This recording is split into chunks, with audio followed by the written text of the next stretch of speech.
For 3 minutes, Michael was clinically dead. No pulse, no breath, gone. But what he experienced during that time was more real than life itself. He stood before Jesus. He saw the gates of heaven and the horrors of hell. And now, he's back with a terrifying warning. The end is closer than we think. What if everything you believed about life, death, and eternity was wrong? Michael saw the truth with his own eyes. He saw the suffering of those who ignored God. He saw the book where names were written or erased. He saw the deception coming upon the world, a final test before judgment. And Jesus himself gave him a message. Warn them before the door closes. This is not just another near-death story. This is a wake-up call, because time is running out. Do you think you'd be ready if today was your last day? Let me know in the comments. And if this message speaks to you, don't keep it to yourself. Share it with someone who needs to hear it. Most people who watch our videos aren't subscribed. Don't miss what's coming next. Hit that subscribe button and turn on notifications now. Michael never saw it coming. One moment, he was crossing the street, lost in his thoughts, music blasting in his ears. The next, a deafening screech of tires, a blinding impact. Then nothing. No pain, no sound. Just an overwhelming sense of weightlessness. He was floating above his own body, watching as strangers crowded around his lifeless form. Panic surged through him, but before he could react, an unseen force yanked him backward into darkness. At first, it was silent, too silent. Then, a distant, eerie wail broke through. It was unlike anything he had ever heard, raw, guttural, filled with unimaginable agony. The darkness around him thickened, pressing against his soul like an unbearable weight. Shadows twisted and slithered, forming grotesque figures with hollow eyes. A putrid stench of decay filled the air, making his insides churn. Michael tried to scream, to move, but he was paralyzed, trapped in an unseen grip. A burning sensation crawled up his skin, as if unseen flames were licking at his very essence. The wails grew louder, more desperate, and suddenly, Michael realized these were voices. Countless voices, begging, screaming, pleading for mercy. But there was none. Horror gripped his soul as he saw them, twisted figures writhing in an abyss of torment. Their faces contorted in eternal regret. This isn't real, he thought. This can't be real. Then, a voice, deep, echoing, undeniably powerful. You were warned. The darkness trembled. Michael's heart pounded as the shadows around him seemed to coil tighter, ready to consume him. He knew, in that instant, that he was standing on the brink of something beyond comprehension. Something final. The weight of judgment pressed upon him, suffocating, as if his soul was being measured. And then a flash of light, a piercing radiance tore through the void, breaking the darkness apart. For the first time, Michael felt warmth, a presence so powerful yet so familiar. The shadows recoiled, hissing in defiance. And in that brilliant light, a figure emerged, one he never expected to see. The light was blinding, yet it didn't hurt his eyes. It was pure, warm, like standing in the embrace of the sun without being burned. As Michael struggled to process what was happening, the figure within the radiance stepped forward. His presence commanded everything. The darkness shrank back in fear. The wailing ceased. The suffocating weight of judgment lifted. Michael knew, without being told, who stood before him. Jesus, but not as the paintings in churches depicted. This was not a distant, passive figure. He was powerful, so overwhelmingly holy that Michael could barely stand in his presence. His eyes burned with a fire that saw everything. They pierced through Michael, laying him bare. Every lie, every sin, every hidden thought exposed in an instant. There was no place to hide. Terror gripped Michael. He had always thought of himself as a good person. He went to church sometimes. He didn't kill, didn't steal. But standing before Jesus, he felt like a filthy rag, unworthy to even lift his gaze. The weight of his own failures crushed him. He opened his mouth to speak, to plead, but no words came. Then, Jesus did something unexpected. He reached out his hand. The scars were still there, deep, eternal marks of sacrifice. His voice, though firm, was filled with a sorrow deeper than Michael could comprehend. You were never truly mine. The words cut like a blade. Michael's mind raced. What did he mean? Hadn't he prayed before? Hadn't he believed? But in that moment, the truth became painfully clear. He had treated faith like an accessory, not a relationship. He had lived for himself, ignoring the quiet nudges, the moments God had called him, and now, he was out of time. The atmosphere shifted. The light around Jesus burned brighter, and behind him, Michael glimpsed something indescribable, gates of immeasurable beauty, radiating a peace beyond words. But just as quickly as he saw it, the vision faded, and the creeping darkness at his back began to stir again. A terrible realization struck him. He wasn't where he thought he'd be. Michael stood frozen as Jesus lifted his hand, and in an instant, everything changed. Time unraveled before him like an endless tapestry, revealing every moment of his life, every choice, every thought, every secret he believed was buried. He wasn't just watching, he was reliving it. Every careless word, every selfish action, every time he ignored the quiet voice telling him to do what was right. It all played out before him, raw and undeniable. At first, it was the small things. Times he chose comfort over kindness, when he turned a blind eye to someone in need. Then, it went deeper. He saw moments he had forgotten, choices he had justified, the way he had lied to make himself look better, the nights he wasted, chasing meaningless pleasures, the times he pushed God aside, thinking, "I'll get serious about faith later." But there was no later anymore.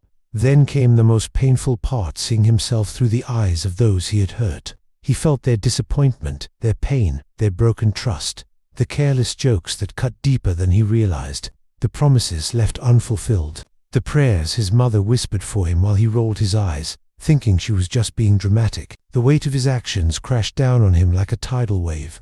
He wanted to look away, but he couldn't. Jesus' eyes never left him. They weren't filled with anger but sorrow. Deep, heartbreaking sorrow.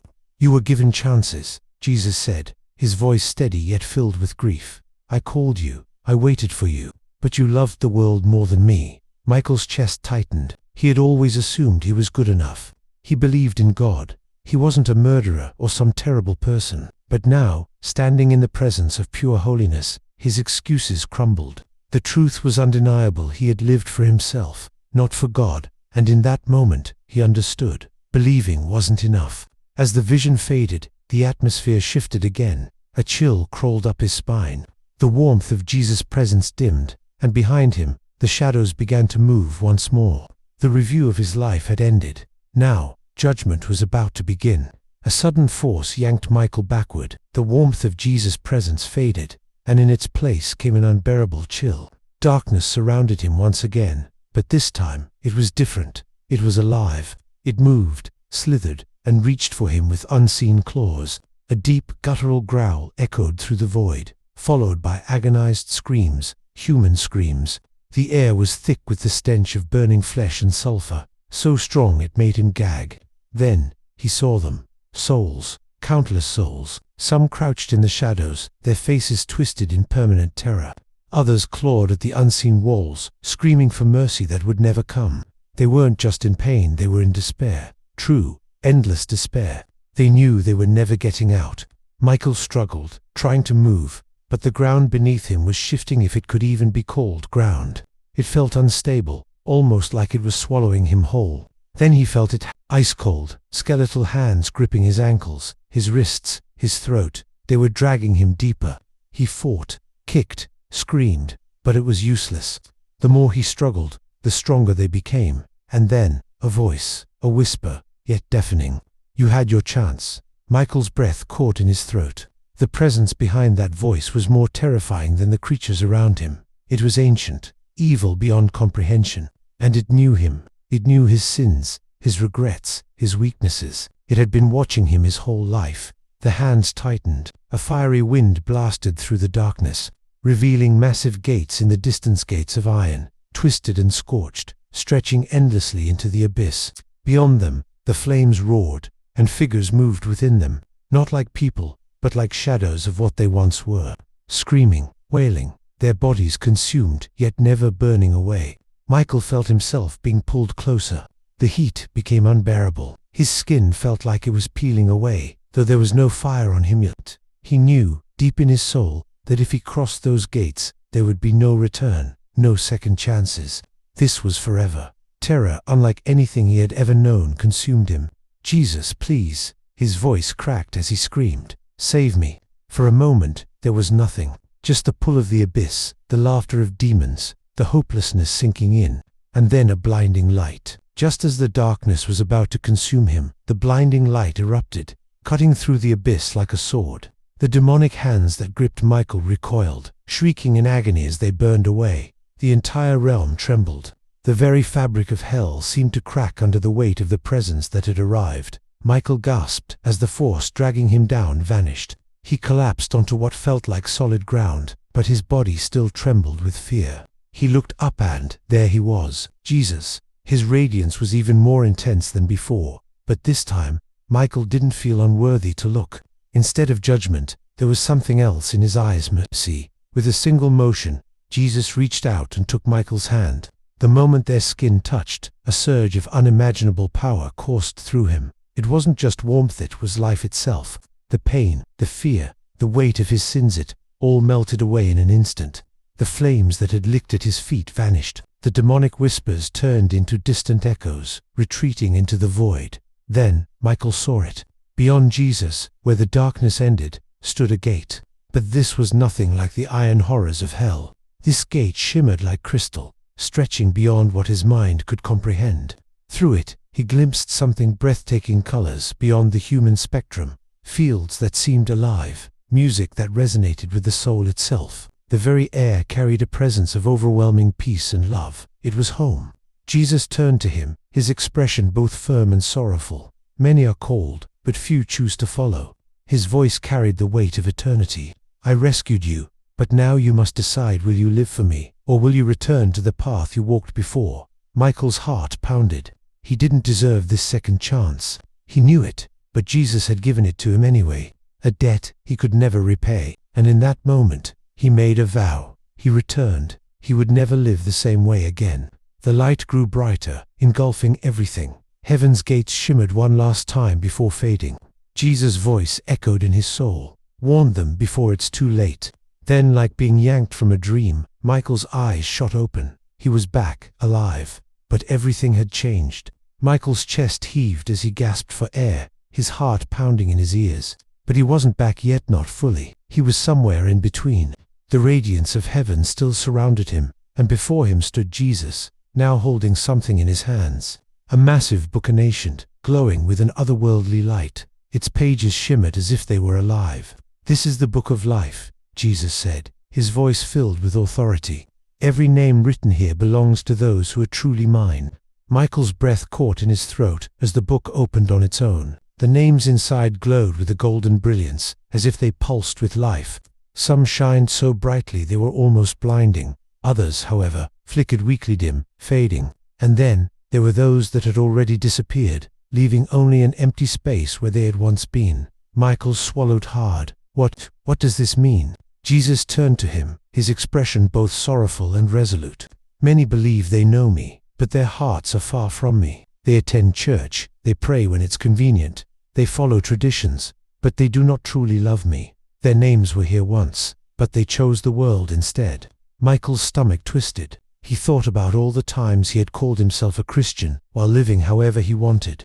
How often he had ignored God's voice, thinking there would always be time to get serious later. How many times had he put his own desires before God? Was his name even in the book? Jesus gently turned the pages. Michael's eyes scanned desperately, searching, heart pounding. Then there it was. His name. It was there.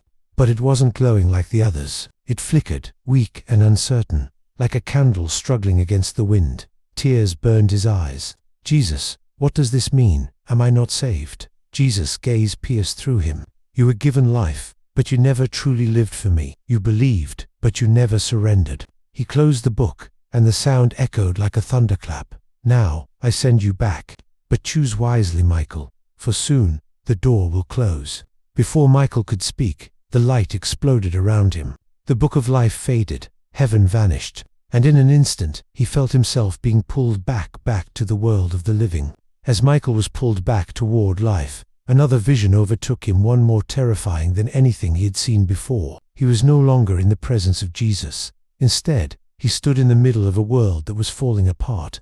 Darkness stretched across the sky, swallowing the sun and casting everything into an eerie twilight. Cities burned. People ran in terror as chaos erupted around them. The ground trembled violently, splitting open and swallowing entire buildings. Thunder roared overhead, but it wasn't a normal storm, it was judgment. Michael turned and saw masses of people, their faces filled with confusion and dread.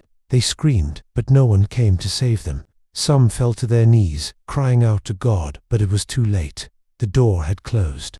The ones who had rejected the truth, who had laughed at warnings, who had lived for themselves instead of for God, they were left behind.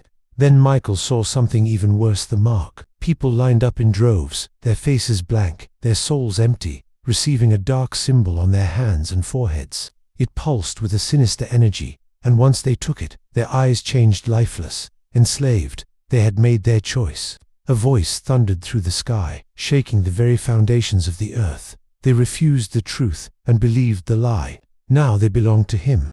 Michael turned and saw a massive figure standing on a global stage. Charismatic, powerful, the world adored him. He spoke of unity, of peace, of a new era. But Michael knew the truth. He wasn't a savior, he was a deceiver, and the world had given itself to him willingly. The vision changed again. War, famine, nations crumbling. The earth itself seemed to be groaning under the weight of sin. And above it all, a clock. It was ancient, golden, and its hands were ticking down seconds from midnight. Michael's heart pounded. He wanted to scream, to warn them, to tell them what was coming, but no one could hear him. The final moments were slipping away. Then, a final whisper echoed through the chaos. Tell them, before it's too late. And just like that, Michael woke up. Michael's eyes shot open, his lungs gasping for air as if he had been drowning. His body ached, his heart pounded, but his mind, his soul was overwhelmed by what he had just seen. It wasn't just a dream, it wasn't just a vision. It was a warning. As he lay there, still caught between two realities, the voice of Jesus echoed in his spirit. Warn them before the door closes. The words carried an urgency that made his entire being tremble. He could still feel the weight of the book of life, still hear the cries of those left behind, still see the terror of a world plunged into darkness. Time was running out. Michael's heart broke as he realized how many people, his friends, his family, even strangers, were walking blindly toward destruction, just like he had been. They thought they had time.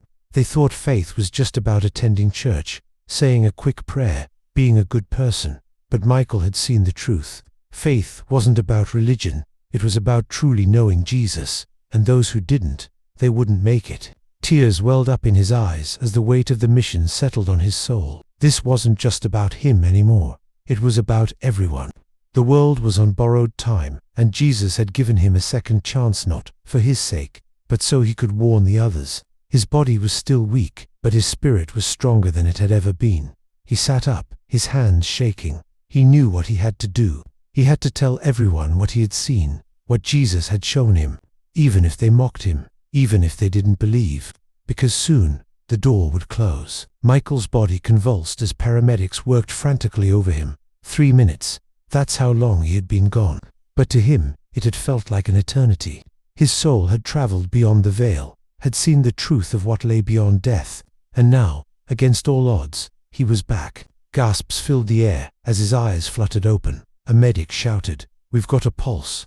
But Michael barely heard them. His mind was still overwhelmed by what he had just experienced. Jesus had saved him. Hell was real. The end was near, and the world had no idea. The days that followed were a blur. Michael tried to tell people, his family, his friends, but most brushed him off. It was just a hallucination. Your brain was shutting down. You were dreaming. Even some churchgoers dismissed him, unwilling to believe that a God of love would allow such terrifying consequences. But Michael knew. He had felt the flames. He had heard the voices. He had seen the book. And then, the attacks began. Not physical ones, spiritual. At night, he would wake up gasping, a suffocating darkness pressing against him. Whispers filled his room, mocking, accusing. "Stay silent. No one will believe you. You're wasting your time." Shadows loomed in the corners, moving when they shouldn't. The enemy didn't want him to speak. Doubt clawed at his mind. Maybe he should let it go. Maybe he should just move on, live a normal life. But then, Jesus' final words echoed in his heart. Warn them before the door closes. This wasn't about him. This was about souls on the edge of eternity, completely unaware of the danger they were in. He couldn't stay silent. He wouldn't. So he made a decision. No matter the cost, no matter the ridicule, he would tell the world what he had seen, because time was running out. Michael's voice trembled as he shared his testimony for the first time. The stares, the skepticism, the whispers, it didn't matter. He had seen the truth, and nothing could silence him. He looked straight into the camera, his heart pounding. I was dead for 3 minutes, and in those 3 minutes, I saw eternity. He warned them about the judgment, about the deception sweeping the world, about the urgency of turning to Jesus before it was too late. Faith isn't just believing in God, it's truly knowing Him, surrendering to Him, because one day the door will close. And when that moment comes, there are no second chances. Michael knew many wouldn't believe him. Some would mock, others would dismiss it as just another near-death story. But he also knew that some would listen, some would wake up, some would realize that time was shorter than they thought. He took a deep breath and finished with one final plea. Don't wait until it's too late. Surrender to Jesus now. If you've ever felt Him calling you, this is your sign. The door is still open, but not for long. His voice lowered, filled with urgency. Do you think you'd be ready if today was your last day? Let me know in the comments, and please share this. Someone out there needs to hear it before it's too late. As the video ended, Michael closed his eyes. He had done his part. The rest was in God's hands. Michael's story is more than just a near-death experience. It's a warning that judgment is real, hell is real, and time is running out. But here's the good news. The door is still open. Right now, you have a choice. You can ignore this message, push it aside, and hope there's more time. Or you can take it as the wake-up call it is. What will you do? If Jesus came back today, would you be ready? Let me know in the comments. And if this message moved you, share it with someone who needs to hear it before it's too late. Don't miss more life-changing stories. Subscribe now and turn on notifications. The next video could be the message you need to hear.